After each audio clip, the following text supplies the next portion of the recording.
अपठित पद्य या गद्य। बच्चों, अपठित प्रकरण से लेकर के आपकी चाहे वो 10th क्लास हो, 11th 12th की बोर्ड परीक्षाओं में 15 नंबर के अति महत्वपूर्ण प्रश्न आपको हल करने होते हैं और बहुत ही कम प्रयास में, कम मेहनत में आप ये 15 नंबर बहुत ही आसानी से प्राप्त कर सकते हैं। अपठित के लिए अपठित लेखन चाहे वो काव्यांश हो या गद्यांश हो, उसको आप 12th के या 10th की परीक्षाओं में क्यों सम्मिलित किया गया है, इस प्रकार का विचार आपके मन में आता होगा।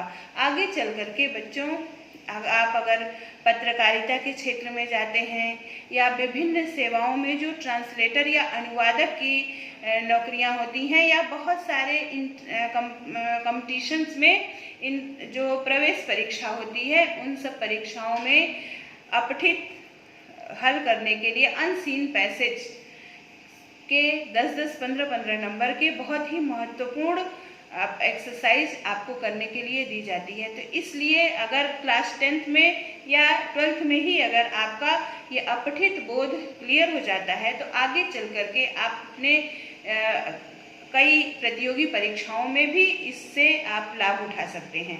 सबसे पहले कुछ बच्चे सोचते हैं कि अपठित में तो पेपर में दिया हुआ पैराग्राफ है और उसके नीचे दिए हुए 4-5 क्वेश्चन है, उन प्रश्नों को हम उस पैराग्राफ से छाट करके हमें उत्तर दे देना है। लेकिन यह प्रश्न का सही उत्तर देने का तरीका नहीं है बच्चों। अपठित बोध इसलिए दिया जाता है कि जिससे आपके अंदर भाव ग्रहण की, अर्थ ग्रहण की और विषय पर प्रस्तुति देने की या अपनी बातों को संक्षिप्त रूप में प्रकट करने की क्षमता या अभिरुचि आपके अंदर विकसित हो सके। इस उद्देश्य के कारण इस तरह के प्रश्न पूछे जाते हैं।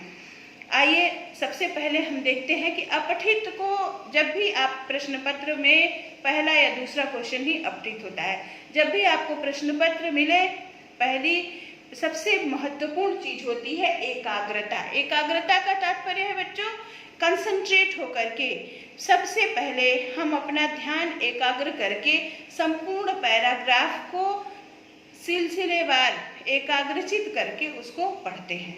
इससे क्या होता है, आप पूरे गद्यांश में या पूरे काव्यांश में कभी किन बातों पर अपने विचार व्यक्त कर रहा है इसका आभास आपको हो जाता है। मूल भावों की स्पष्टता, जब आप एकाग्रता पूर्वक कंसंट्रेट होकर के उस पूरे अपठित गद्यांश या पद्यांश का पठन करते हैं, अध्ययन करते हैं, तो आपको उस पद्यांश में दिए हुए भाव जो है स्पष्ट हो जाते हैं। मूल भावों की स्पष्टता कि कवि क्या कहना चाहता है। अब उसके बाद विवेचन की क्षमता। अब आप क्या करेंगे, उस पैराग्राफ पर आधारित जो नीचे प्रश्न दिए गए हैं, एक बार आप उन प्रश्नों को पढ़ेंगे और उन प्रश्नों को पढ़ने के पश्चात आप गद्यांश को जब पढ़ेंगे तो आपको गद्यांश पढ़ने पर ही आभास हो जाएगा कि किस प्रश्न का उत्तर कहाँ से दिया जा सकता है। तो आप जब पद्यांश या गद्यांश को पढ़ेंगे तो उत्तरों के लिए महत्वपूर्ण अंशों को नीचे रेखांकित करते जाइए। अब रेखांकित करने के बाद आपको पता हो जाता है कि पूरे गद्यांश या पद्यांश में से कौन से महत्वपूर्ण अंश हैं। उन्हीं जो नीचे दिए हुए प्रश्न हैं, उन्हीं महत्वपूर्ण अंशों से उसका उत्तर लिखना है। कभी भी बच्चों प्रश्नों का उत्तर लिखते समय गद्यांश को ज्यों का त्यों नहीं उतारना चाहिए। हमेशा गद्यांश का उत्तर या पद्यांश का उत्तर स्वयं की भाषा में, सरल सहज भाषा में उत्तर देना चाहिए। फिर अभिव्यक्ति की स्पष्टता, आप जो बात कहना चाहते हो उसको बहुत ही सरल सहज शब्दों में स्पष्ट बोलना चाहिए। और एक चीज विषय की स्पष्टता है। प्रश्न में अगर प्रश्न 2 पार्ट में डिवाइड है तो आपका उत्तर भी 2 पार्ट में ही डिवाइड होना चाहिए।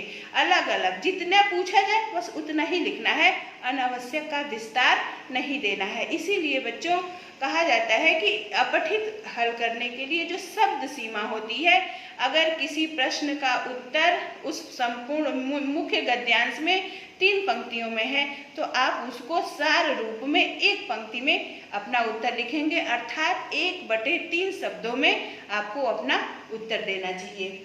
फिर विषय की स्पष्टता। प्रश्न में जिस विषय वस्तु पर प्रश्न किया गया है, हमें अनावश्यक विषय को विस्तार न देते हुए मात्र उसी विषय पर अपना उत्तर देना चाहिए। लेखन शैली। लेखन शैली में क्लिष्ट, दुरूह, मुहावरेदार, लाक्षणिक शब्दों, काव्यात्मक शब्दों का प्रयोग नहीं करना चाहिए। बहुत ही सरल सहज शब्दों का प्रयोग करते हुए अपने प्रश्नों का उत्तर देना चाहिए। शीर्षक सबसे महत्वपूर्ण बिंदु होता है और यह गद्यांश या पद्यांश में अनिवार्यतः एक प्रश्न रहता है बच्चों, जिसमें संपूर्ण गद्यांश का शीर्षक देना है या उसका आप शीर्षक देने के लिए आप संपूर्ण गद्यांश को पढ़ने के बाद उसके मूल भाव पर विचार करेंगे कि मूल भाव में कवि क्या कहना चाहता है। लेखन शैली। लेखन शैली आपकी बहुत ही सरल एवं सहज होनी चाहिए। आप कवि ने जिस बात को बहुत ही काव्यात्मक या अलंकारिक भाषा में लिखा है, उसको आपको सरल एवं सहज शब्दों में अपने उत्तर में देना है। शीर्षक। बच्चों, शीर्षक चयन में बहुत ही सावधानी बरतना चाहिए। आप गद्यांश पढ़ते समय आपको उसकी मेन थीम जो है, मूल भाव जो है, उस पर ध्यान केंद्रित करना पड़ता है कि पूरे गद्यांश में कवि क्या कहना चाहता है। मूल गद्यांश का जो केंद्रीय भाव होता है उसी पर आपका शीर्षक निर्भर होता है। शीर्षक लिखते समय बहुत ही छोटा, संक्षिप्त, विषयानुकूल और कौतूहल जागृत करने वाला होना चाहिए। अट्रैक्टिव जिसको हम कहते हैं कि आप शीर्षक पढ़ते ही एक मन में पाठक के जिज्ञासा का संचार हो जाए।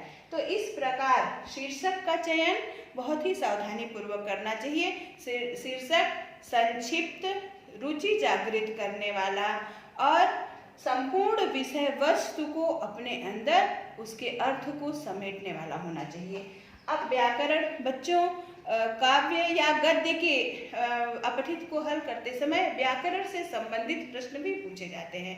तो व्याकरण के प्रश्नों को अगर जितने भाग हैं उनके अलग अलग भाग को अलग अलग उत्तर देना चाहिए। इसके साथ ही काव्य पक्ष की काव्य खंड की अपठित जो अनसीन पैसेज होती है उसको हल करते समय बच्चे प्रायः एक गलती करते हैं कि वो कविताओं की पंक्तियों को एज इट इज जैसे वहाँ दिया हुआ है वैसे ही उठा करके अपने उत्तर में लिख देते हैं।